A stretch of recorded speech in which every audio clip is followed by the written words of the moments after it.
pork neck bones. Ay, ang isang buong barangay po.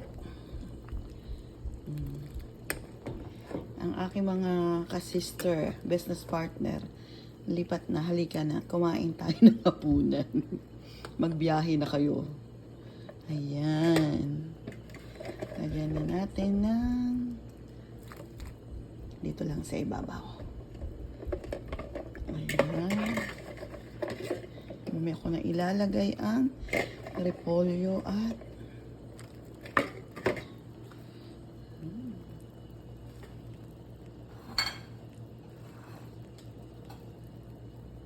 pagdating ni Habi.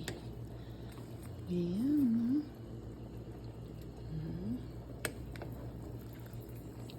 Ayan. Buto po siya. Mahilig po kasi kami dito sa sabaw. Ayaw naman, hindi kami masyado on sauce.